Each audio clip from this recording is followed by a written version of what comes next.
Hello, welcome to the Wildline Podcast. I'm your host, Dan. This is a podcast about movies and how much money they make at the box office. Today is going to be the summer 2018 review, a special episode. We will walk through the months of May, June, July, and August, see what happened within those months, and then kind of do a little bit of overview just to see where this summer landed compared to last year and the last few years. Before we dive into the summer, I want to do a quick recap of how we got to this summer and how we're doing overall this year. I did do a mid-year review episode, but it was too long. It was 2 hours straight. And I was like, I don't even want to put this up because it's just, I wouldn't want to listen to it, so I'm not going to put it up. So I scrapped that episode. So I'm going to do a very quick version of that right now. So let's walk through each month this year and just see how we did overall. So in January this year, and these numbers are all domestic, which means United States and Canada. So it's just the domestic market will be our focus here. So in 2018, in January, we did $959 million that month. That was essentially flat to last year. But overall, over the last 10 years, well, pretty good January. Jumanji really carried this year. Last year you had Rogue One. We didn't hit the $1 billion mark in the last couple of years, which has happened 4 times over the last decade. 2009, 2010, and 2015, 2016, with 2010 being the biggest January ever. That was mostly because of Avatar, because remember, Avatar came out at the end of 2009. So this January was pretty decent. Wasn't a huge over-index, wasn't a huge underperformance, kind of right in line with expectations for the month. This February did very, very well. This is the best February we've ever had. That was mostly due to the Black Panther overperforming so well. We are up 28% over 2017. We did $1.003 billion this year. Last year, we only did $782 million in February. So just a banner month or banner February for 2018. In fact, nothing's even really close to how we performed this February. I'm looking back here. The biggest February compared to this year would have been 2012 when we did $818 million. So nothing was really even close. We're $200 million past the record for February. So a really good February. So, the first couple of months, very strong. An average January and an exceptional February. Going into March, we did okay. We did $891 million for March. Again, Black Panther performed very well and helped carry that month because Black Panther, opened up in the middle of February, but it had such fantastic legs that it played well through March and took up a big chunk of that box office. Last year, we had one of the best. Actually, it was the best March of all time, mostly because of Beauty and the Beast. So in March 2017, we did $1.17 billion. It had never hit the $1 billion mark before in March, but last year we did. So this year at 891, we were off about 24% from last year's record March. But if you look at the last 10 years, it's about 800, 900 in that range. The worst March in the last decade was 2011, where we did 682, and obviously the best March was last year. So a pretty decent March in 2018. Moving on to April, we had the best April ever. So we had 2 record-breaking months in the first part of this year, February and April. In April, we did just over $1 billion.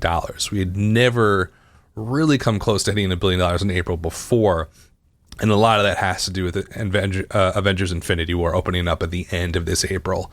I think it did, according to this, $282 million alone in April. And that was 4 days or something, which makes sense because it opened so high.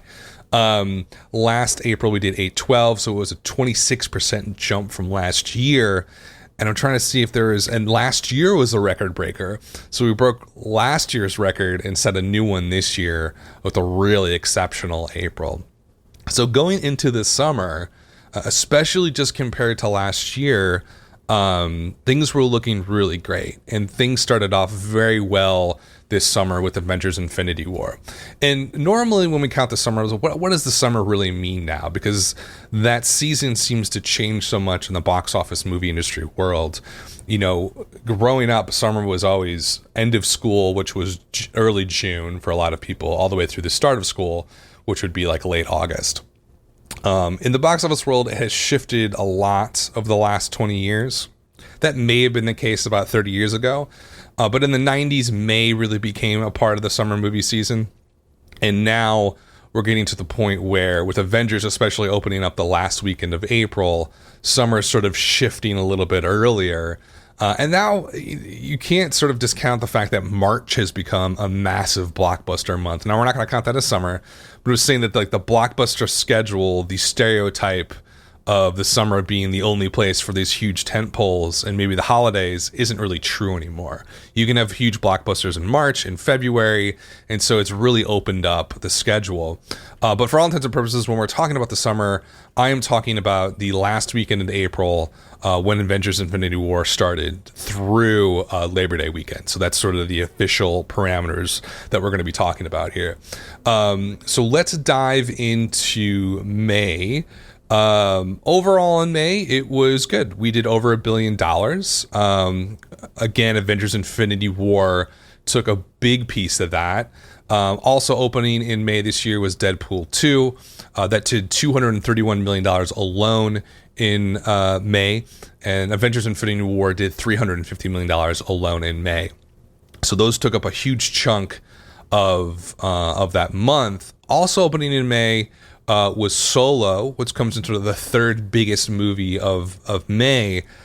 Did $119 million. It opened up at the end of May and ended up only doing $213 million.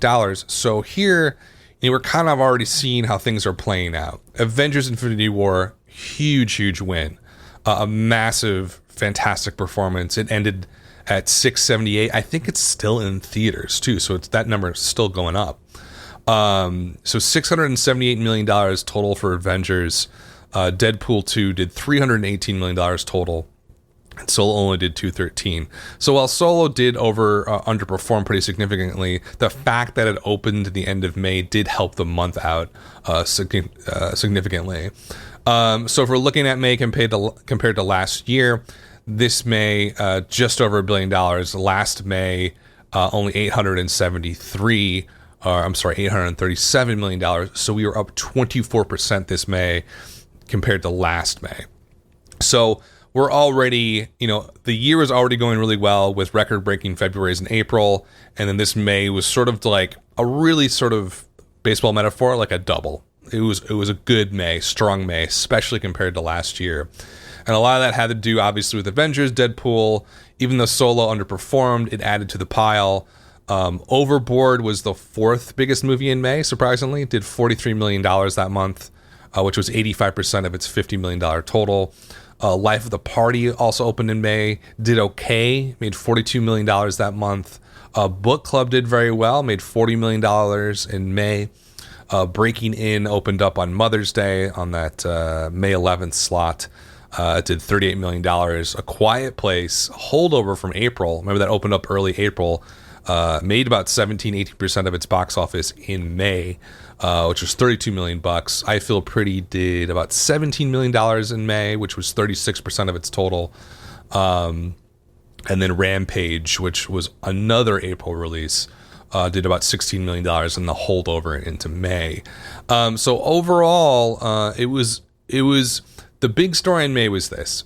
If you didn't have Avengers Infinity War open in April, and that last weekend of April, this May would have been a really different story. Deadpool probably would have made a lot more money. I think Solo would have made a lot more money, but they wouldn't be able to make up the difference. I mean, Avengers alone did $350 million just in May. That's a huge portion of that $1 billion that we did overall. So it was about as stacked as you could get. It reminded me of like in the mid 90s where I felt like they stacked blockbusters a lot more back to back and even in competition. Now it's a situation where they tend to steer clear of each other just because the industry has become so top heavy, where blockbusters make up a bigger proportion of the total box office than they did before. So they need these huge movies to make $400-500 million.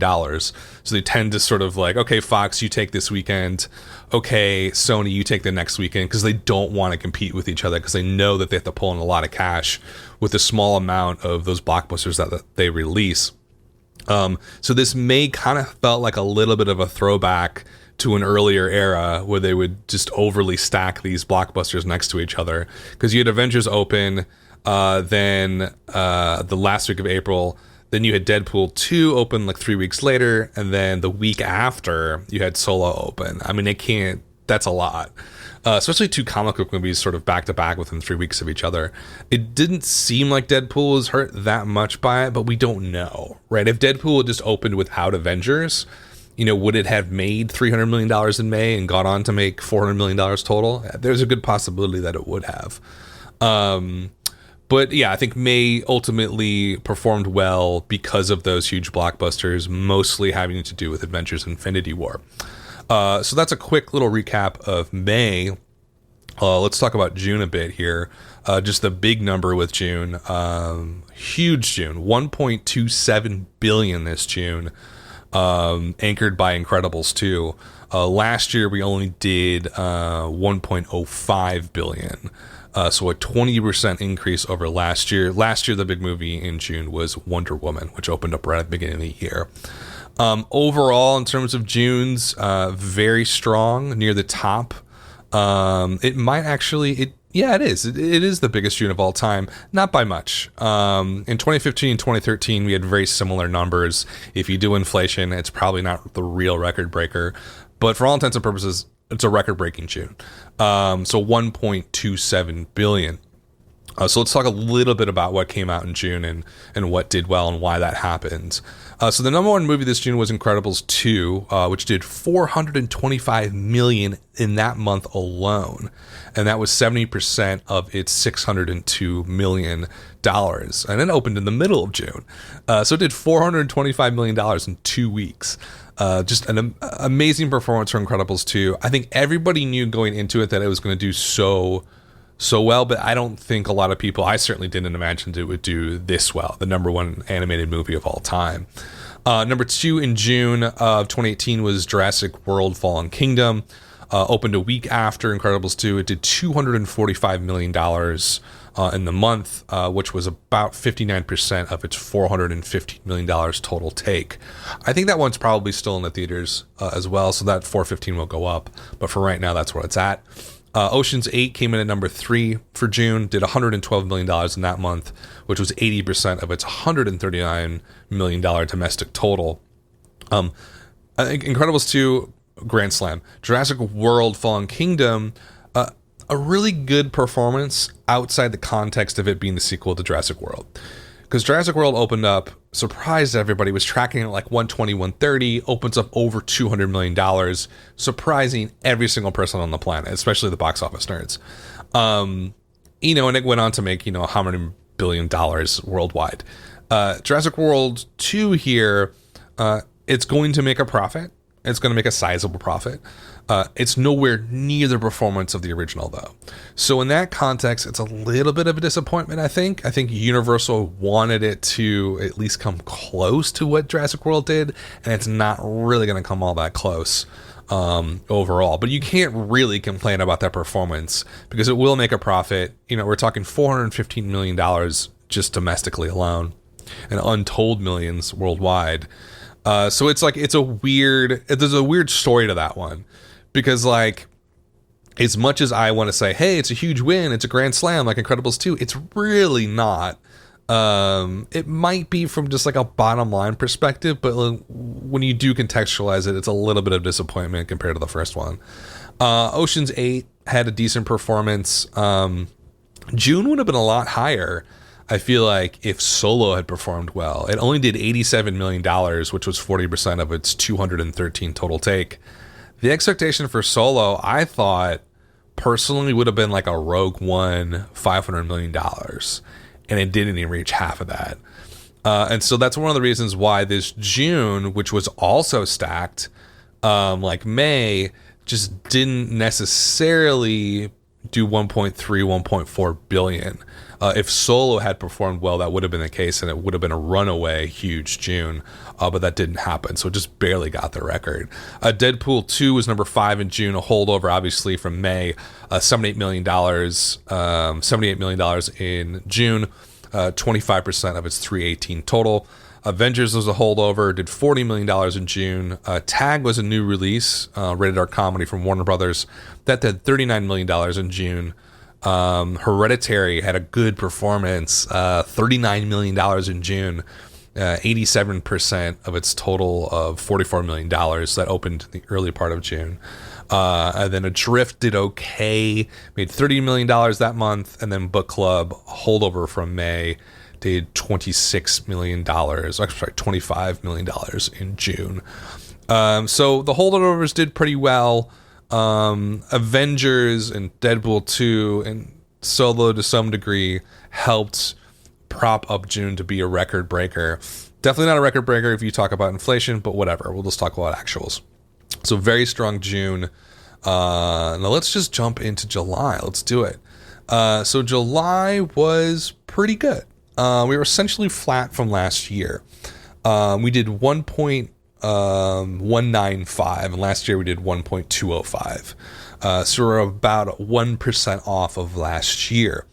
In terms of overall Julys, not fantastic. The biggest July we ever had in the last decade was 2011. That's when Harry Potter and Deathly Hallows came out. We did basically 1.4 billion. For a 3-year stretch there, 2018, 2011, and 2012, we did over 1.3 billion.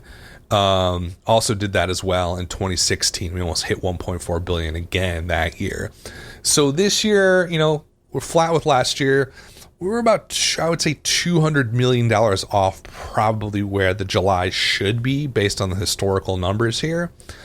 But it wasn't like a huge flop. It was just kind of like a very average, sort of middling July. And let's walk through the movies that sort of made it that way in July.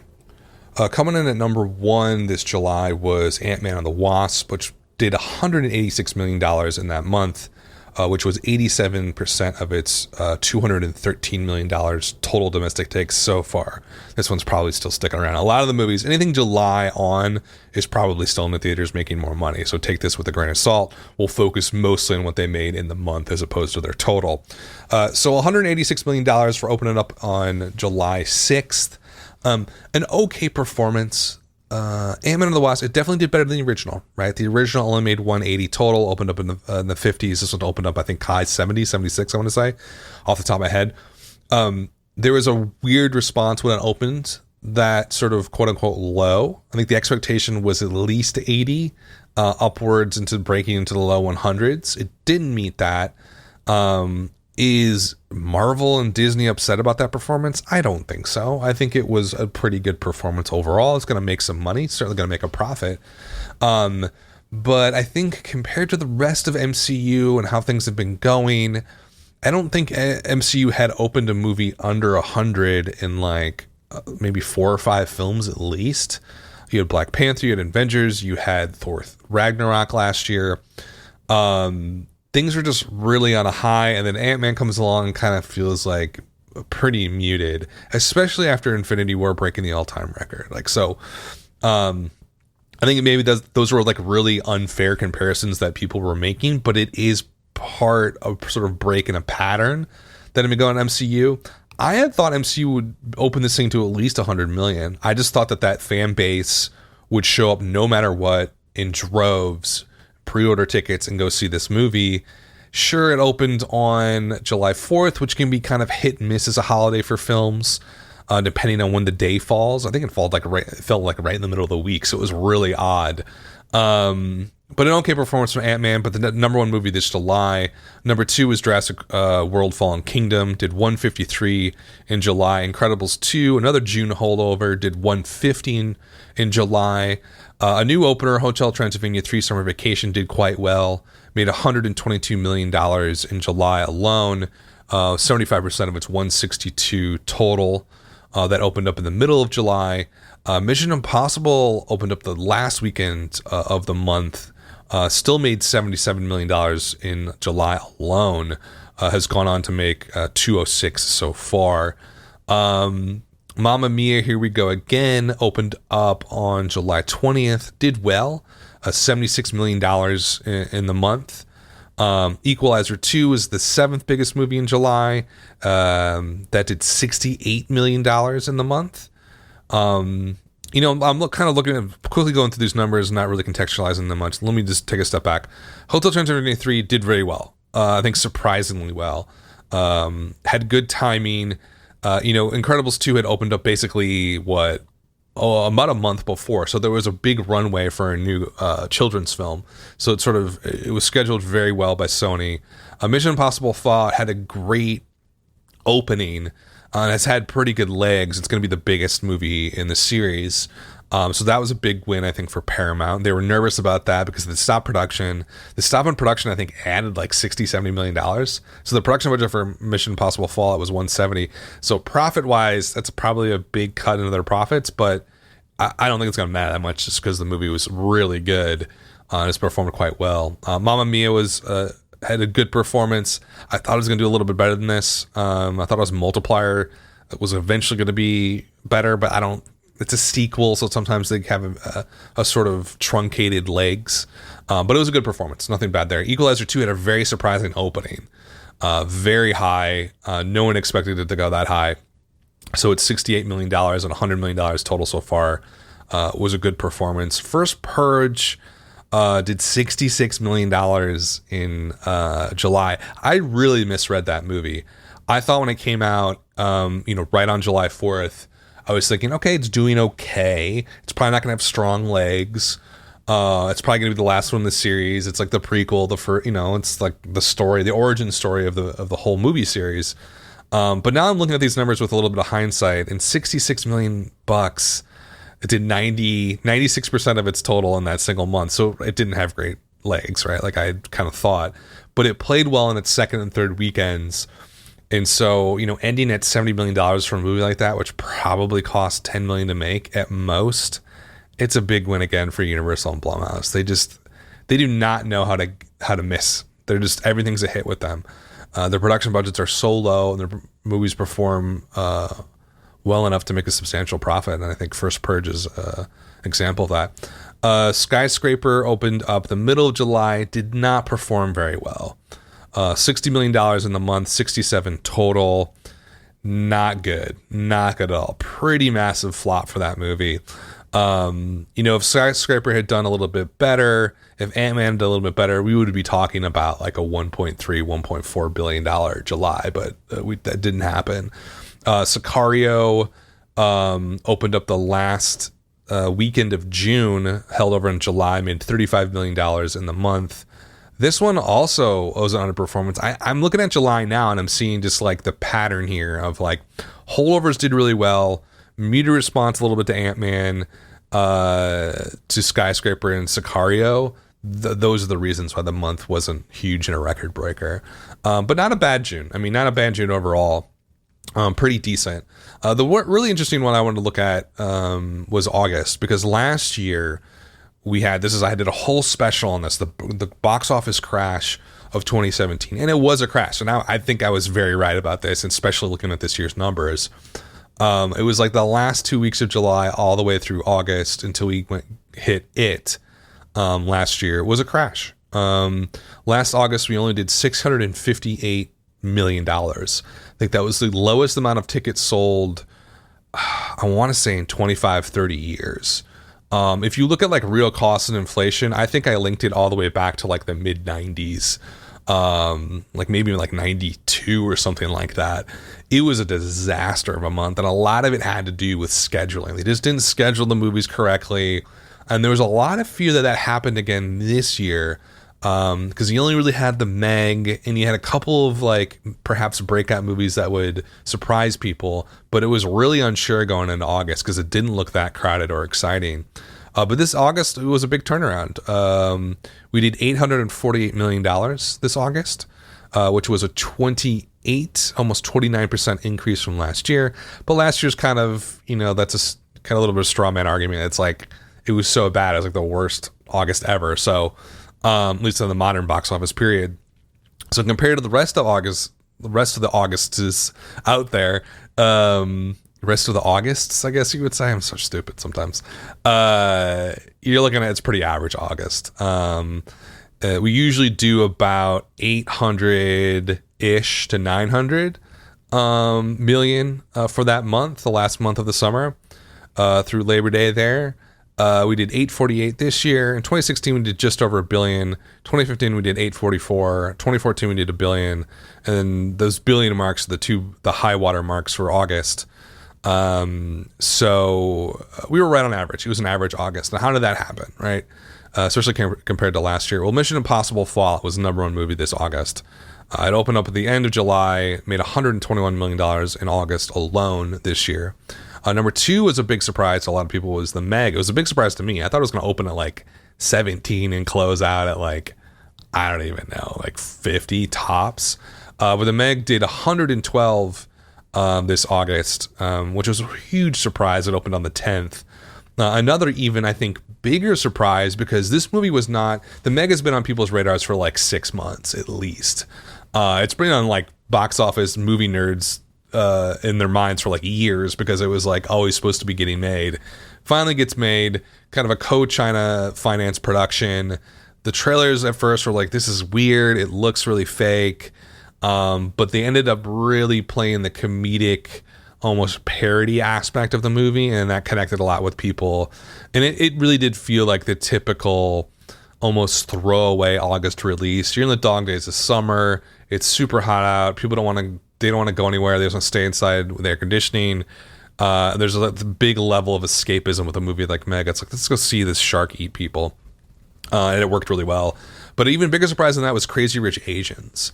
It did $94 million in August alone. It opened up on the 15th of August. This is one that I started tracking closely, I think in like late July. And there's something about it, the way that it was being talked about in the media and on Twitter, it felt like there was a breakout that could happen. It felt like the potential was there. And that came to fruition and then some. Because what happened with Crazy Rich Asians is, of course, Asian Americans and Asian Canadians really, they went out of the way to see this movie the opening weekend. So the audience numbers are like 35 to 40% was of Asian descent. Normal movie, or just on average movie ticket sales, is about 7% for Asians. So obviously that niche targeted demographic blew this movie up on the first weekend. But what ended up happening is it sort of I guess that's the word, overtook that demographic and broadened out significantly through, I think, word of mouth, the high quality of the movie.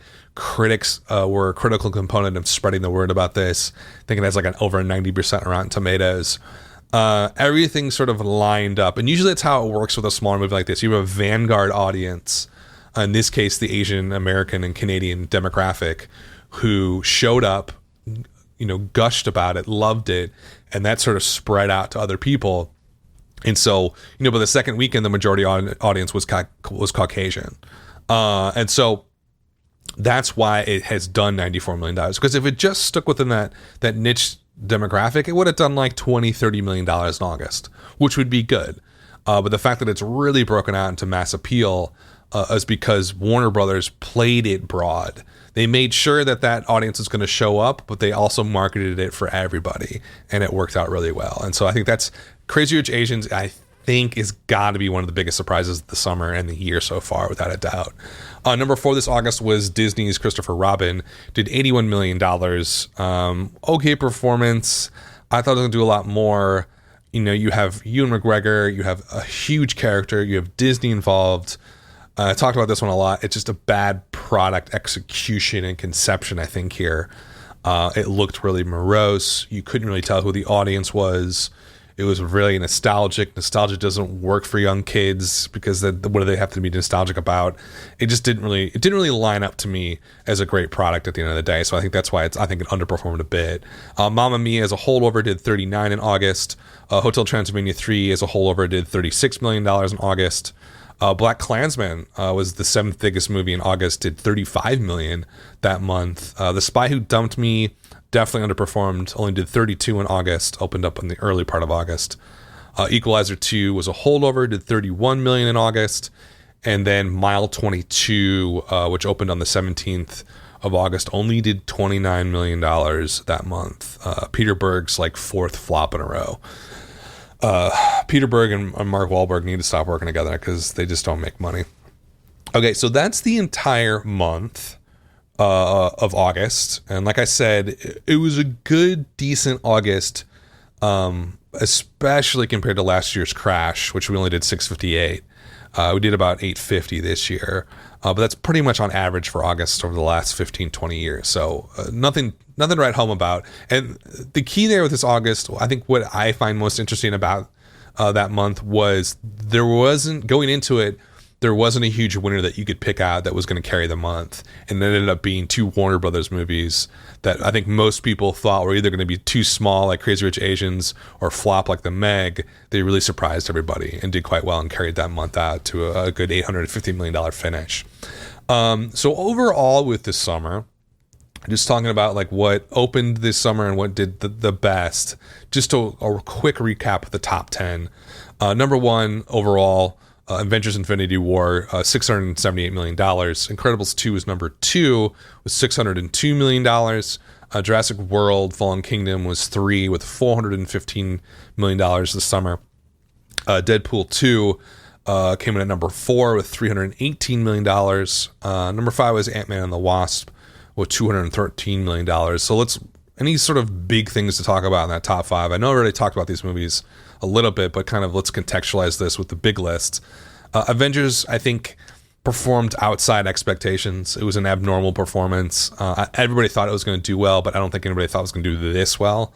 Incredibles 2 is the same story. Everybody knew that it was going to be big, but not necessarily $602 million big and like break every single animated movie record of all time. I think Jurassic World 2, like I said, a good performance.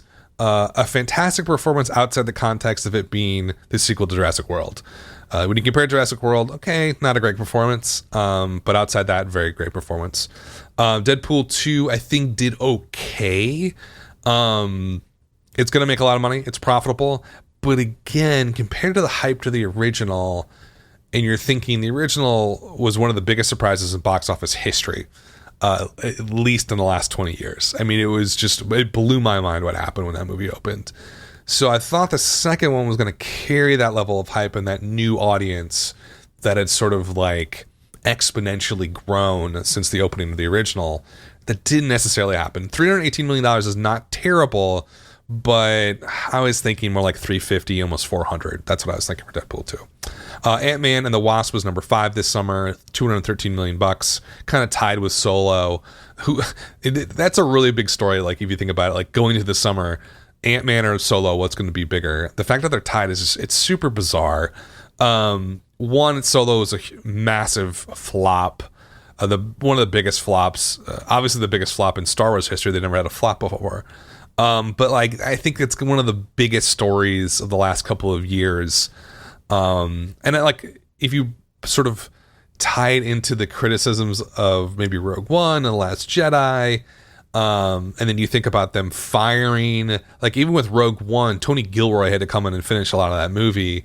Last Jedi was one director. There wasn't really a lot of drama there, but like, I think the reaction to it was very strange.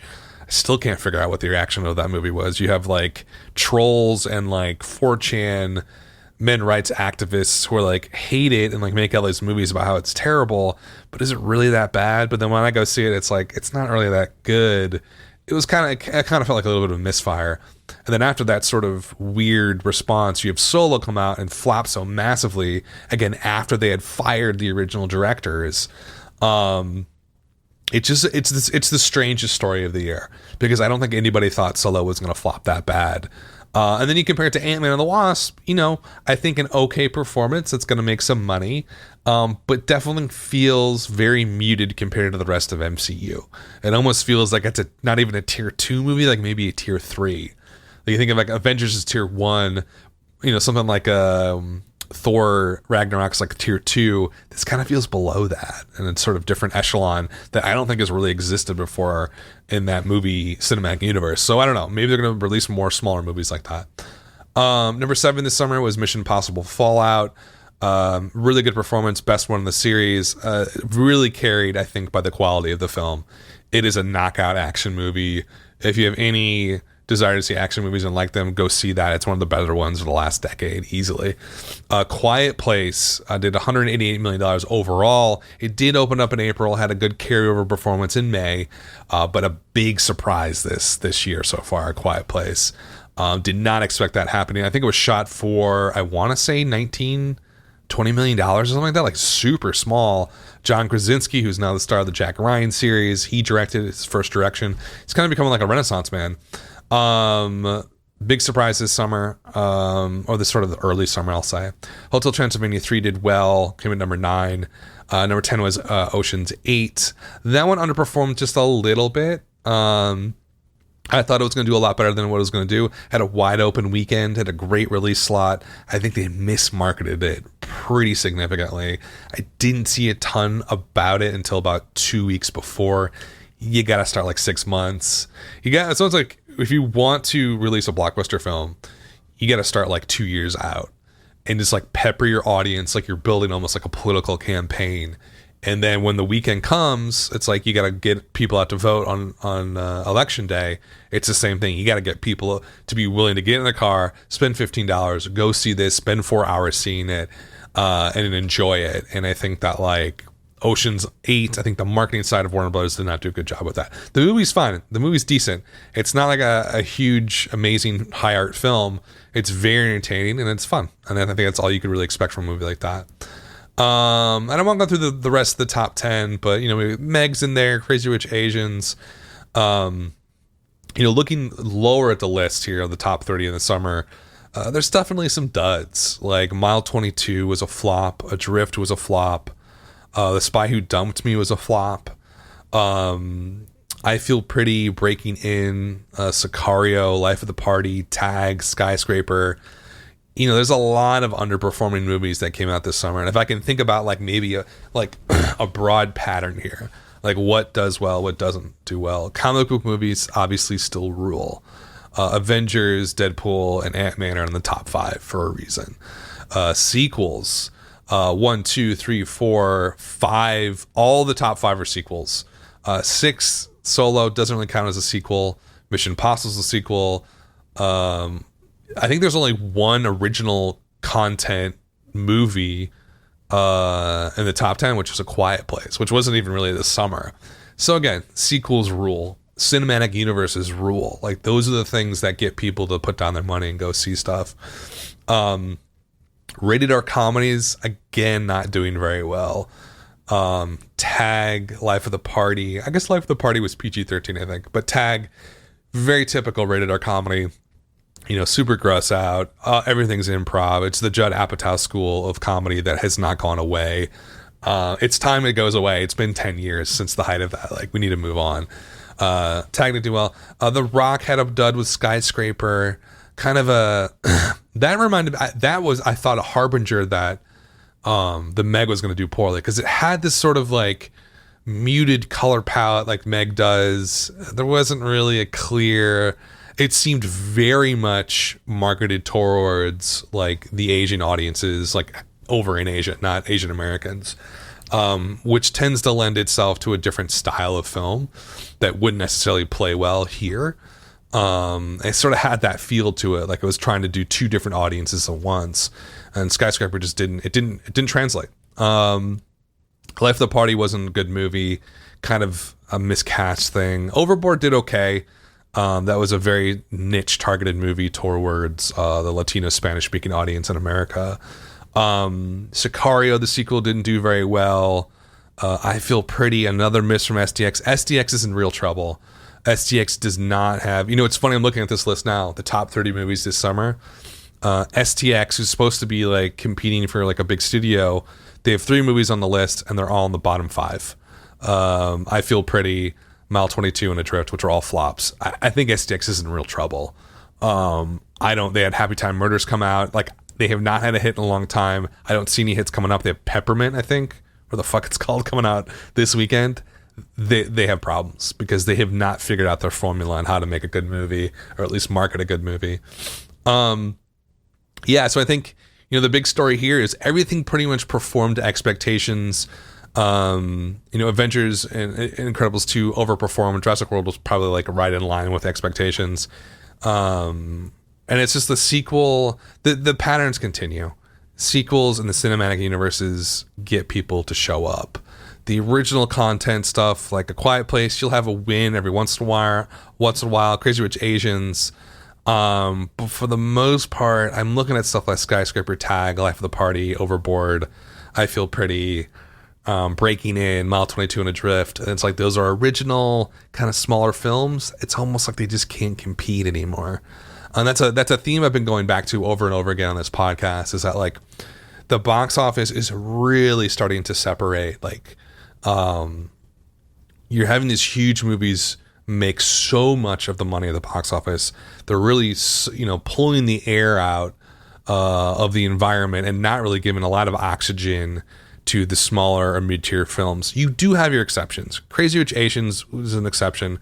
Hereditary performed very well for what it was as like an art horror film. But outside those small exceptions, a lot of the mid-tier and smaller tier films are just dying on the vine.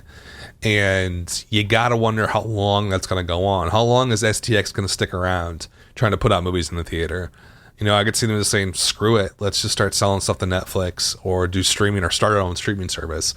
Like, I feel like the box office is still transitioning over to that world where it's just gonna be huge tent poles that you're gonna see at the movie theater, and most everything else is gonna shift over to streaming. That might be a little bit of a long way away still, but I could see that happening. I could see the separation happening right now, like oil and water. Okay, so that's basically the rundown of the summer. I did do like a week by week analysis that is kind of interesting compared to last year, because last year was such a weird period, sort of a weird summer. Everything was going pretty well until like the middle of July, and then all of a sudden it was like a tailspin right into the ground. This year was a lot different, because I'm including Avengers first weekend. We were up $286 million alone just to start out the first weekend of this summer. By the time you got to the end of May this year, we were up $434 million total from last summer. And then June, we had a couple of, little hiccups before. I think a lot of that had to do with Solo. We were down about $141 million over the first 2 weeks of June compared to last year. A lot of that had to do with Solo's performance, because they had slotted that end of May so that they could really own the first couple of weeks of June. And then like Ocean's 8 was going to open on June 8th, and like maybe have, good counter programming, but like Solo was going to eat up all that space, and it just didn't happen. So that's why we were down 140. By the time, but then Incredibles 2 comes out, and then Jurassic World comes out the next weekend in late June there. And by the time we get to July 4th this year, we were up $625 million. So a great performance compared to last year. A couple of smaller weekends in July. July was a little bit quiet compared to last year. The middle 3 weeks of July 6th through July 26th, we were down about $20 million from last year. So kind of basically like kind of even. But August really performed quite well to last year. The last 5 weeks of the summer, we were up about $212 million from last year. So we started out super strong, had a little bit of a hiccup with Solo underperforming in early June, and then a quiet mid-July, but the sort of anchor leg of August really came through. So we ended up, compared to last year, the overall summer here, we ended up $818 million ahead of last year. We did 4.67 billion this summer when you include that last weekend in April, which I do because I feel like you have to. So 4.67 billion this year to about 3.85 billion last year. So, over $800 million increase. So that's really the story of the summer. I think about, like, if I try to take a huge step back and try and think about, like, what does this all mean? We've had a really good year so far at the box office. We had a record-breaking February, a record-breaking April, a record-breaking July, technically. Or was it June? I can't remember. No, I can't remember off the top of my head what it was. Not a record-breaking July. I was right. I was right to be skeptical of my own thoughts. It was a record-breaking June. So we had February, April, and June were record breakers this year, with pretty good January, March, May, July, Augusts. The rest of the months were pretty good. So right now, I know if you look at the yearly totals, year to date, let's see if it pops up here. We're up 10% on last year. Last year we were about 7.5 billion. Right now we're about 8.3 billion total. We're ahead of every other year the last 5 years, back to 2013. So it's going quite well, and this summer went very well. And why is that happening? I'm not exactly sure. I think MoviePass and A-List have helped. The subscription services have gotten people to go more. I think in a weird way, they've also got people to pay attention more to the movie theaters and that experience. I think people do love going to the movies, and if you find the right price, they will show up a lot more and a lot more often. I think we had a good slate of films. Avengers, Incredibles 2, really anchored this summer, and they did a great job getting people out. And then the earlier part of the year, you can't, movies like Black Panther have really opened up that schedule so that you can open a blockbuster any month. But I think about sort of the long term here, like, we'll see how autumn goes. Autumn looks a little light to me, and the holiday season does look like we're probably not going to have another $100 million opener for the rest of the year, which is crazy to say. But I went through the list, and I even like put a post on some forum about it, and like no one could really give me a film through the end of 2018 that's going to open over 100 million. It's a really busy holiday season, but nothing really opens over 100 million in those situations. So I don't know. We'll see what happens. We'll see what happens this autumn and fall. It's been a super strong year so far. But my gut says I don't know if that's going to continue. It might be a rough autumn and holiday season this year, just because there's not a lot of huge movies coming out, like massive $100 million openers. Number one, and number two, I just took a look at the growth in streaming and home entertainment numbers. Streaming is surging. Like, the amount of money that goes into subscription video on demand services like a Netflix, like a Hulu, like an Amazon Prime or Shudder, whatever your taste is, they're surging. We're talking 30% year over year growth.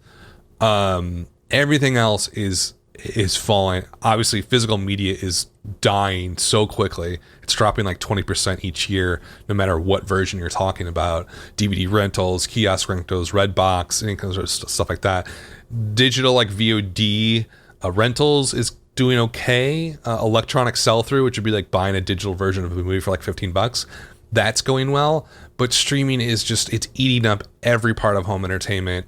And you do have to wonder if that's not going to have a pretty huge effect on the box office, because we're getting to the point where SVOD numbers are going to start competing with the overall box office. And what I mean by that is, I don't have the numbers in front of me, but I think we're talking about like $7 billion total just in some subscription streaming a year, compared to what are we at, like 12 billion for last year. We're at $11 billion at the box office. So that competition is real now. Now, the big question is streaming going to take away from the box offices, or just going to continue to take away from DVD and maybe even like VOD rentals and, other sort of stuff like buying movies digitally? It doesn't look like it's taken away from the other digital platforms. It's certainly destroying all physical media. So my guess is that these streaming services are going to start to have a pretty significant effect on the box office much sooner rather than later. If it's growing 30% year over year and you're talking on $7, $8, $9 billion already, it won't be long until it surpasses the domestic box office, maybe in the next couple of years. At those growth rates, it will. And at that point, you'll have these two Goliaths going head to head. Would you rather spend $15 a month and see, 50 different movies that you can see in the comfort of your home? Or do you want to spend $15 to go to the movie theater? And the way that the box office, the movie theaters are going to compete is A-list, is any subscription service that they can offer. That's their real sword and shield against streaming. If they don't pour more money into those services, they're going to end up on the losing end of this battle, because people would always rather stay home than go out to see a movie. So in any event, that's my little spiel about the future of the box office. Thanks for listening, guys. I will be back this weekend with a weekend review. This has been the Wildline Podcast.